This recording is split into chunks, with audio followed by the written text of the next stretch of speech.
ನಮೋ ತಸ್ಸ ಭಗವತೋ ಅರಹತೋ ಸಮ್ಮಾ ಸಂಬುದ್ಧಸ್ಸ.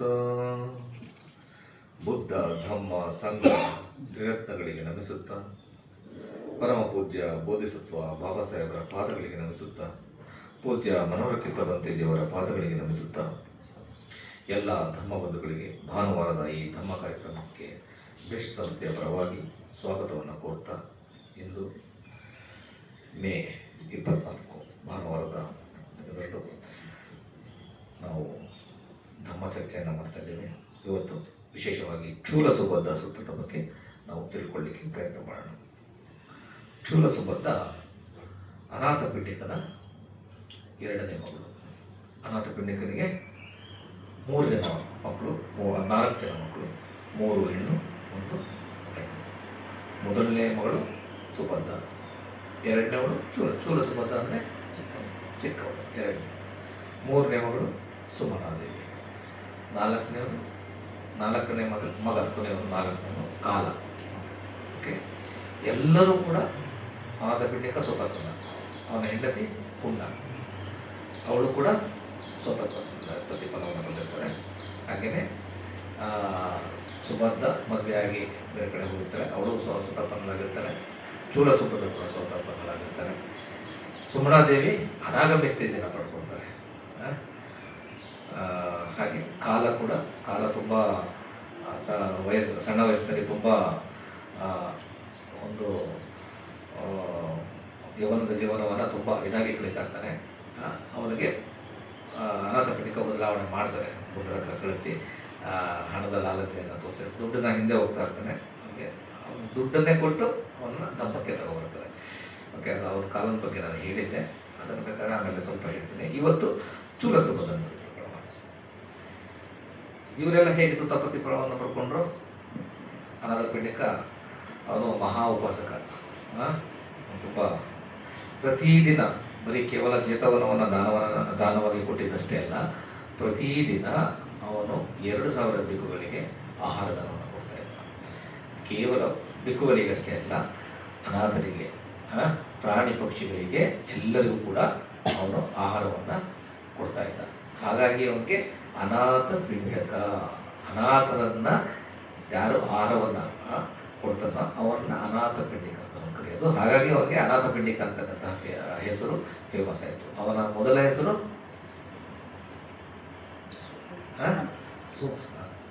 ಸುಮನ.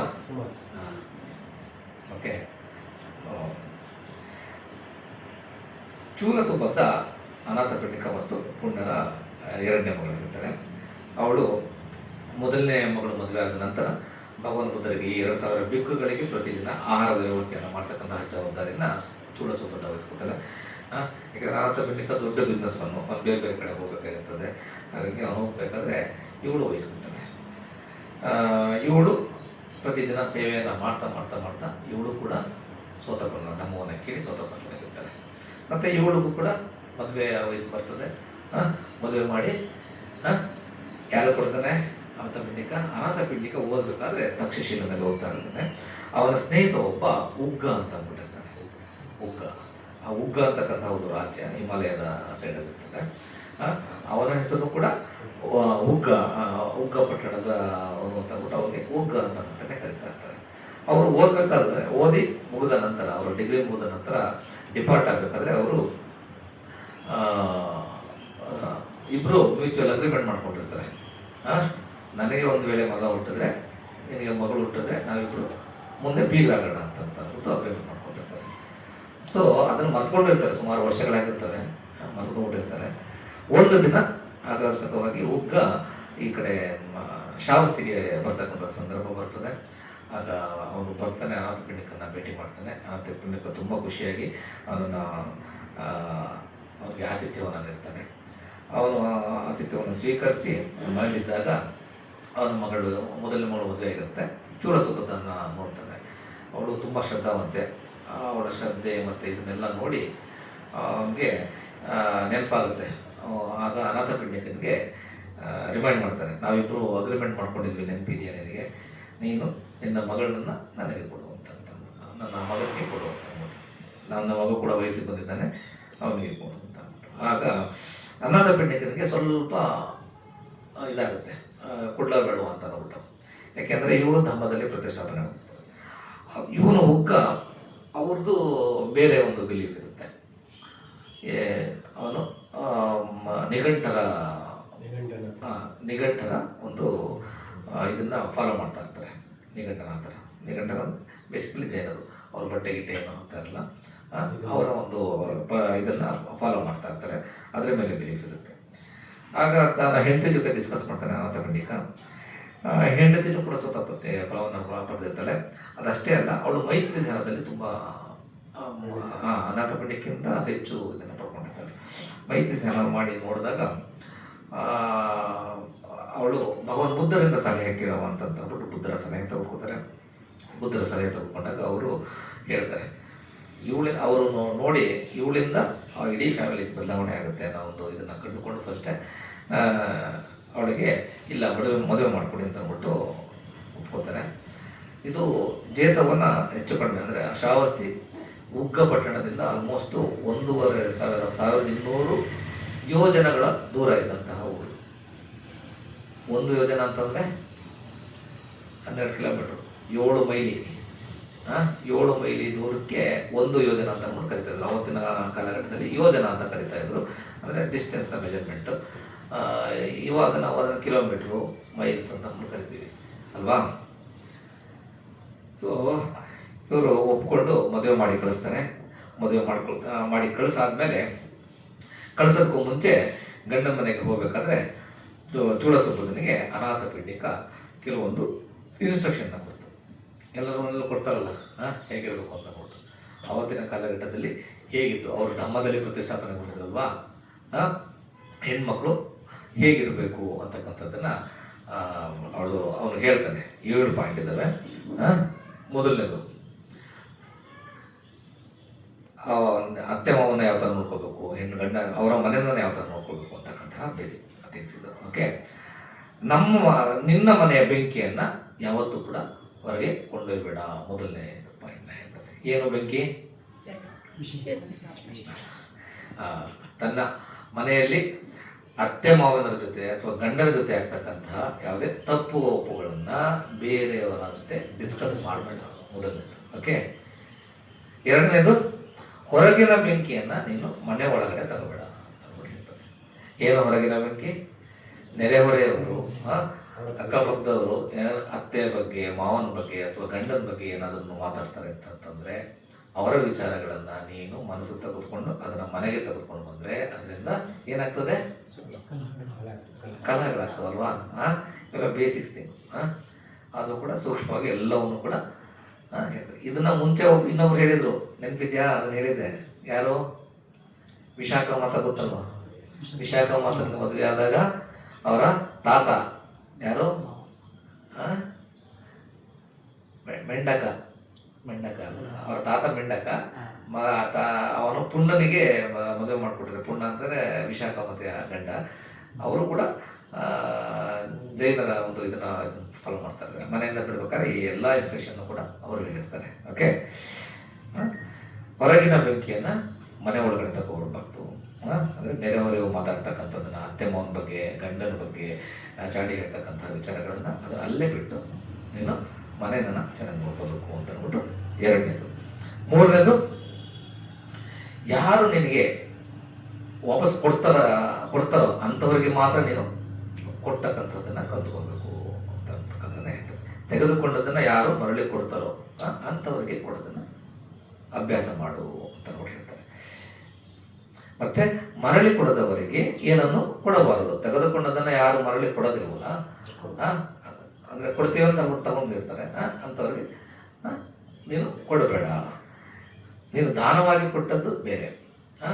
ಯಾರು ವಾಪಸ್ ಕೊಡ್ತೀವಿ ಅಂತ ಅಂದ್ಬಿಟ್ಟು ಹೇಳಿ ತಗೊಳ್ತಾರೋ ಅಂಥದ್ದನ್ನು ಮರಳಿ ಕೊಡಲಿಲ್ಲ ಅಂತಂದರೆ ಅಂಥವ್ರಿಗೆ ನೆಕ್ಸ್ಟ್ ಟೈಮು ನೀನು ಎಚ್ಚೆತ್ತುಕೊಂಡಿರಬೇಕು ಅಂತಕ್ಕಂತಹದ್ದು ನಾಲ್ಕನೇದು. ಓಕೆ, ಯಾರು ಬಡವರು ಇರ್ತಾರೋ, ಯಾರಿಗೆ ಅಗತ್ಯ ಇರ್ತದೋ ಅಂಥವ್ರಿಗೆ ನೀನು ಯಾವುದೇ ರೀತಿಯ ಎಕ್ಸ್ಪೆಕ್ಟೇಷನ್ ಇಲ್ಲದೇ ಧಾರಾಳವಾಗಿ ಉದಾರವಾಗಿ ನೀನು ಕೊಡು. ಮರಳಿ ಅದನ್ನು ಅವ್ರು ಕೊಡ್ತಾರೆ ಅಂತಕ್ಕಂಥದ್ದನ್ನು ನೀನು ಎಕ್ಸ್ಪೆಕ್ಟ್ ಮಾಡಿದರೆ ಬಡ ಬಂಧುಗಳಿಗೆ, ಅವರ ಗಂಡನ ಕಡೆ ಬಂಧುಗಳಿರ್ಬೋದು, ನಿನ್ನ ಕಡೆ ಬಂಧುಗಳಿರ್ಬೋದು, ಬಂಧು ಬಾಂಧವರಿಗೆ ಅಥವಾ ಯಾರು ಅಗತ್ಯ ವಸ್ತುಗಳ ಒಂದು ಬೇಡಿಕೆ ಇರ್ತದೋ ಅಂತಹವರಿಗೆ ನೀನು ಉದಾರವಾಗಿ ದಾನವನ್ನು ಕೊಡು. ಆದರೆ ಅವರಿಂದ ಮತ್ತೆ ಬರುತ್ತೆ ಅಂತಕ್ಕಂತಹ ನಿರೀಕ್ಷೆಯನ್ನು ನೀನು ಇಟ್ಕೋಬೇಡ. ಮತ್ತೆ ಅತ್ತೆ ಮಾವನರ ಹತ್ರ ನೀನು ಯಾವತ್ತೂ ಕೂಡ ಜೋರಾಗಿ ಮಾತಾಡಬಾರ್ದು. ಗೌರವಯುತವಾಗಿ ಅವ್ರು ಕೂತ್ಕೊಂಡಿದ್ದಾಗ ನೀನು ನಿಂತುಕೊಂಡಿರ್ತಕ್ಕಂಥದ್ದನ್ನ ಅಭ್ಯಾಸ ಮಾಡಬೇಕು. ಅಂದರೆ ಅವರಿಗೆ ಹೆಚ್ಚು ಗೌರವವನ್ನು ಕೊಡಬೇಕು ಅಂತಕ್ಕಂಥದ್ದನ್ನ ಹೇಳ್ತಾರೆ. ಮತ್ತೆ ಅವರಿಗೆ ಫಸ್ಟು ಮನೆಯವರಿಗೆ, ನೀವು ಅತ್ತೆ ಮಾವಂದರಿಗೆ ನೀನು ಆ ಊಟವನ್ನು ಕೊಟ್ಟ ನಂತರ ನೀನು ನಿನ್ನ ಗಂಡನ ನಂತರ ನಿನ್ನ ಸರದಿ ಅಂತ ಅಂದ್ಬಿಟ್ಟು ಆ ಅರ್ಥದಲ್ಲಿ ಹೇಳ್ತಾರೆ. ಓಕೆ. ಮತ್ತೆ ಅವ್ರಿಗೆ ಅವ್ರದ್ದಾದ ಮೇಲೆ ನೀನು ನಿನ್ನ ಗಂಡನ ಆದ ಮೇಲೆ ಅಷ್ಟಕ್ಕೆ ನಿಲ್ಸಕ್ಕಿಲ್ಲ. ಮತ್ತೆ ನಿನ್ನ ಮನೇಲಿರ್ತಕ್ಕಂತಹ ಎಲ್ಲ ಕೆಲಸಗಾರರಿರ್ತಾರಲ್ಲ, ಅವರ ಅಗತ್ಯತೆಗಳೇನಿದ್ದಾವೆ, ಅವರಿಗೆ ಊಟ ಆಯ್ತಾ ಇಲ್ವಾ, ಅದನ್ನು ಕೂಡ ನೀನು ಸರಿಯಾಗಿ ಗಮನಿಸ್ಕೋಬೇಕು. ಅದಾದ ಮೇಲೆ ನೀನು ಮಲಗೋದಕ್ಕೂ ಮುಂಚೆ ಎಲ್ಲವನ್ನು ಕೂಡ ಒಂದ್ಸಲ ಗಮನಿಸಿ. ಈಗ ವರ್ಕರ್ಸ್ ಎಲ್ಲನೂ ಮಾಡ್ತಾರೆ, ಹಾಕ್ತಾರೆ ಅಂತ ನೋಡಲ್ಲ, ಮನೆ ಬಾಗಿಲು ಹಾಕಿದೆಯಾ, ಸರಿಯಾಗಿದೆಯಾ, ಸುತ್ತಮುತ್ತ ಎಲ್ಲ ಇನ್ಸ್ಪೆಕ್ಟ್ ಮಾಡಿ ಆಮೇಲೆ ಎಲ್ಲ ಸೆಕ್ಯೂರ್ ಆಗಿದೆ ಅಂತ ಅಂದ್ಬಿಟ್ಟು ನೋಡಿ ಆಮೇಲೆ ನೀನು ಮಲ್ಕೋಬೇಕು. ಮತ್ತೆ ಬೆಂಕಿಯನ್ನು ಗೌರವದಿಂದ ಕಾಪಾಡಬೇಕು ಅಂತಾರೆ. ಏನು ಬೆಂಕಿ?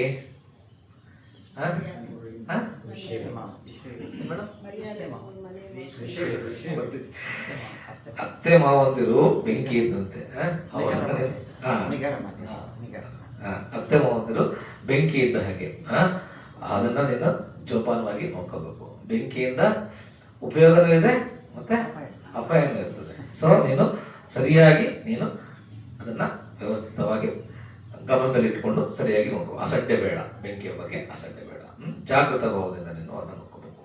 ಮತ್ತೆ ಮನೆಯಲ್ಲಿ ಯಾರಿಗೆ ಗೌರವವನ್ನು ಕೊಡೋದು, ಅಂದರೆ ಮನೆ ಮುಂಚೆಯಿಂದ ಗೌರವವನ್ನು ತೋರಿಸ್ಕೊಂಡು ಬಂದಿರ್ತಾರಲ್ಲ ಅಂಥವ್ರಿಗೆ ನೀನು ಕೂಡ ಗೌರವವನ್ನು ತೋರಿಸ್ತಕ್ಕಂಥದ್ದನ್ನ ಅಭ್ಯಾಸ ಮಾಡು ಅಂತಂದ್ಬಿಟ್ಟು ಈ ಇಷ್ಟು ಪಾಯಿಂಟ್ಸ್ನ ಅನಾಥ ಪಿಂಡಿಕ ಮತ್ತು ಅವನ ಹೆಂಡತಿ ಪುಣ್ಯ ಮಗಳಿಗೆ ಚೂಡಸುತ್ತದಕ್ಕೆ ಹೇಳಿ ಕಳಿಸ್ತಾರೆ.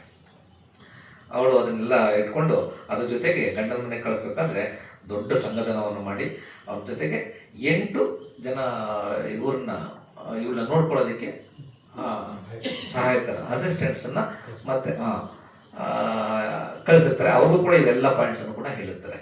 ಯಾರು ತಪ್ಪಾಯಿತು ಅಂದರೆ ನೀವು ಅಲ್ಲಿ ತೀರ್ಮಾನ ಮಾಡಬೇಕು ಅಂತಕ್ಕಂತಹ ಒಂದು ಇದನ್ನು ಹೇಳಿ ನ್ಯಾಯವನ್ನು ಏನಾದರೂ ಎಡವಟ್ಟಾಯಿತು ಅಂತಂದರೆ 8 ಪಂಡಿತರನ್ನ ನೇಮಿಸಿ ವ್ಯತ್ಯಾಸ ಕಂಡು ಬಂತು ಅಂದರೆ ಎಲ್ಲ ಸರಿ ಇದೆಯಾ ಇಲ್ವಾ ಅಂತಕ್ಕಂಥದ್ದನ್ನು ನೀವು ತಿಳಿದು ಹೇಳಬೇಕು ಅಂತಂದ್ಬಿಟ್ಟು ಹೇಳಿ ಕಳಿಸ್ತಾರೆ.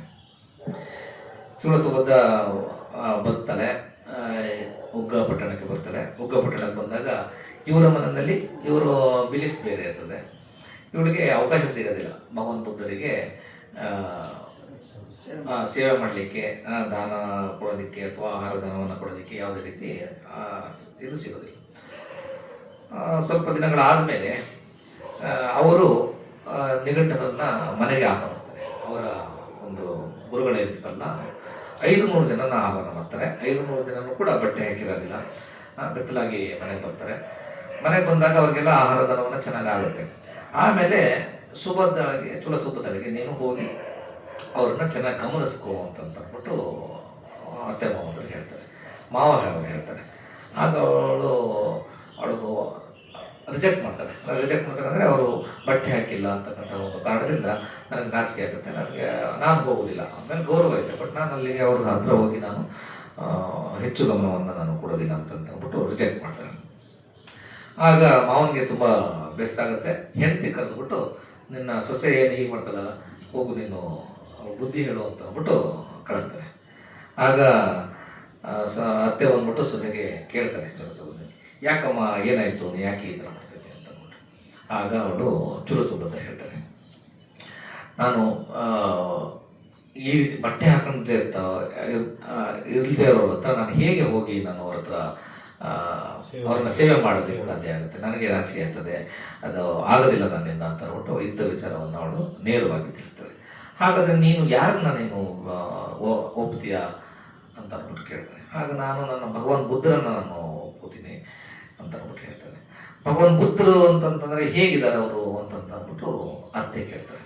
ಆಗ ಬುದ್ಧರ ಗುಣಗಳನ್ನು ಚೂಲಸುಬದ್ಧ ಅತ್ತೆಯವರಿಗೆ ಕಂಪ್ಲೀಟಾಗಿ ತಿಳಿಸ್ತಾರೆ. ಅದು 9 ಗುಣಗಳು ನಾವೇನು ಪಠಣ ಮಾಡ್ತೀವಿ ಪ್ರತಿದಿನ, ಆ ಗುಣಗಳನ್ನು ತಿಳಿಸ್ತಾರೆ.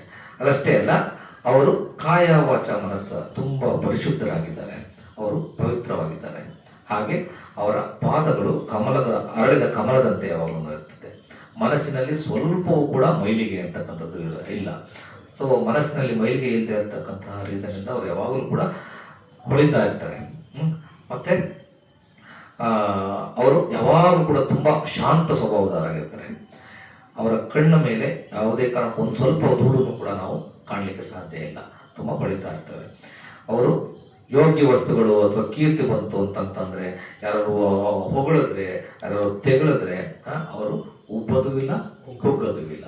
ಅವರು ಯಾವಾಗಲೂ ಕೂಡ ಸಮಚಿತ್ತವಾಗಿರ್ತಾರೆ. ನಿಂದನೆಗೆ, ಪ್ರಶಂಸೆಗಳಿಗೆ ಯಾವತ್ತೂ ಕೂಡ ಅವರು ರಿಯಾಕ್ಟ್ ಮಾಡೋದಿಲ್ಲ.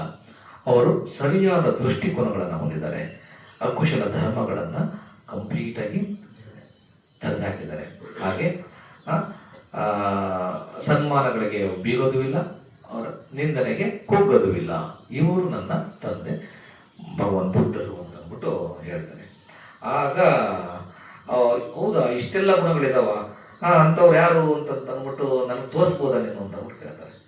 ಇದನ್ನು ಯಾಕೆ ಕೇಳ್ತಾರೆ ಅಂತಂದರೆ, ಇವ್ರು ಬಂದಿರ್ತಾರಲ್ಲ ನಿಘಂಟರು, ಅವರು ಕಂಪ್ಲೇಂಟ್ ಮಾಡ್ತಾರೆ ಅವನಿಗೆ, ನಿನ್ನ ಸೊಸೆ ನನ್ನ ಹತ್ರ ಬರಲಿಲ್ಲ, ಸರಿಯಾಗಿ ನೋಡ್ಕೊಳ್ಳಿಲ್ಲ ಅಂತ ಅಂದ್ಬಿಟ್ಟು. ಅದರಿಂದ ಅವನು ಅಫೆಂಡ್ ಆಗಿರ್ತಾನೆ. ಯಾರು ಹುಗ್ಗ ಅತ್ತೆಗೆ ಹೇಳಿ ಕಳಿಸಿದಾಗ ಅವಳ ಹತ್ರ ಈ ಗುಣಗಳನ್ನು ಈ ಯಾವುದೇ ಗುಣಗಳು ನಿಮ್ಮ ನಿಘಂಟರಲ್ಲಿ ನನಗೆ ಕಾಣಿಸ್ತಾ ಇಲ್ಲ, ಹಾಗಾಗಿ ನಾನು ಅವರಿಗೆ ಸೇವೆ ಮಾಡಲಿಕ್ಕೆ ನನ್ನ ಮನಸ್ಸು, ಅಂದರೆ ಬೆತ್ತಲಲ್ಲಿರ್ತಕ್ಕಂಥವ್ರಿಗೆ ಸೇವೆ ಮಾಡಲಿಕ್ಕೆ ನನ್ನ ಮನಸ್ಸು ಹೋಗ್ತಾ ಇಲ್ಲ ಅಂತ ಪುಟ್ಟವಳಿಗೆ ಹೇಳ್ತಾರೆ. ಆಗ ಅತ್ತೆ, ಇಷ್ಟೆಲ್ಲ ಒಳ್ಳೆ ಗುಣಗಳಿದ್ದಾಗ ಅಂಥ ಗುರುಗಳನ್ನು ನೀನು ನಮ್ಮ ಮನೆಗೆ ಕರೆಸ್ಬೋದಾ ಅಂತ ಅಂದ್ಬಿಟ್ಟು ರಿಕ್ವೆಸ್ಟ್ ಮಾಡ್ತಾರೆ. ಆಗ ರಿಕ್ವೆಸ್ಟ್ ಮಾಡಿದಾಗ ಖಂಡಿತವಾಗ್ಲೂ ನಾನು ಕರೆಸ್ತೀನಿ ಅಂತ ಅಂದ್ಬಿಟ್ಟು ಹೇಳ್ತಾನೆ. ಆಮೇಲೆ ಅವತ್ತೇನೆ ಅವಳು ಮನೆ ಮೇಲೆ ಮೊದಲೇ ಮಾಡಿ ಹೋಗಿ ವಾಲ್ಕನಿನಲ್ಲಿ ನಿಂತ್ಕೊಂಡು ಸಂಕಲ್ಪ ಮಾಡ್ತಾಳೆ. ಏನು ಸಂಕಲ್ಪ? ಅವಳು ಸ್ವತಃ ಪ್ರತಿಫಲ ಬರ್ತಿರ್ತಾಳೆ, ಧ್ಯಾನಗಳಲ್ಲಿ ಇರ್ತಿರ್ತಾಳೆ. ಅವಳು ಸಂಕಲ್ಪ ಮಾಡಿ ಹೂಗಳನ್ನ ತೆಗೆದುಕೊಂಡು, ಒಂದು ಬಗೆಸಿ ಹೂಗಳನ್ನ ತೆಗೆದುಕೊಂಡು ಶ್ರಾವಸ್ತಿ ಕಡೆಗೆ ಮುಖ ಮಾಡಿ ಹೂಗಳನ್ನ ಸಂಕಲ್ಪ, ನಮಗೆ ಭಗವಾನ್ ಬುದ್ಧರು ಅವರ 500 ಜನ ಭಿಕ್ಕುಗಳೊಂದಿಗೆ ನಾಳೆ ನಮ್ಮ ಮನೆಗೆ ಆಹಾರ ದಾನವನ್ನು ಸ್ವೀಕಾರ ಮಾಡಲಿಕ್ಕೆ ಮತ್ತು ಧಮ್ಮವನ್ನು ಹೇಳಲಿಕ್ಕೆ ಬರುವಂಥರಾಗಲಿ ಅಂತ ಅಂದ್ಬಿಟ್ಟು ರಿಕ್ವೆಸ್ಟ್ ಮಾಡಿಕೊಂಡು, ಈ ರಿಕ್ವೆಸ್ಟ್ನ ಅವ್ರ ಮನಸ್ಸಿಗೆ ಬರಲಿ ಅಂತ ಅಂದ್ಬಿಟ್ಟು ಆ ಕಡೆಗೆ ಹೇಳ್ತಾರೆ. ಅವಳು ಧ್ಯಾನಗಳೆಲ್ಲ ಇದ್ದಿದ್ದರಿಂದ ಆ ಹೂಗಳು, ಆ ಪರಿಮಳ ಭಗವಾನ್ ಬುದ್ಧರಿಗೆ ಅವ್ರಿಗೆ ಅರಿವಾಗ್ತದೆ. ಅವರು ಧಮ್ಮದೇಶವನ್ನು ಕೊಡ್ತಾ ಇರ್ತಾರೆ. ಸಾಯಂಕಾಲ ಆಗಿರ್ತದೆ, ಸಂಜೆಯ ಸಮಯ. ರಾಜುಗಳೆಲ್ಲ ಇರ್ತಾರೆ, ಅಂದರೆ ಅನಾಥ ಪೀಠಿಕರು ಕೂಡ ಬಿಸ್ನೆಸ್ ಮನ್ನು ರಾಜುಗಳೆಲ್ಲ ಇರ್ತಾರೆ. ಧಮ್ಮದೇಶವನ್ನು ಕೊಡಬೇಕಾದ್ರೆ ಅವ್ರಿಗೆ ಆಮಂತ್ರಣ ತಲುಪುತ್ತೆ. ಅವರು ಮುಗುಳ್ನಕ್ಕೂ ಅವರು ಆಮಂತ್ರಣವನ್ನು ಒಪ್ಪಿಕೊಂಡಿರ್ತಾರೆ. ಅಲ್ಲಿ ಧಮ್ಮದೇಶವನ್ನು ಕೊಡಬೇಕಾದ್ರೆ ಧಮ್ಮೋಪದೇಶ ಮುಗಿಯುತ್ತೆ. ಮುಗಿದ ನಂತರ ಅನಾಥ ಪಿಂಡಿಕನು ಅಲ್ಲೇ ಇರ್ತಾನೆ.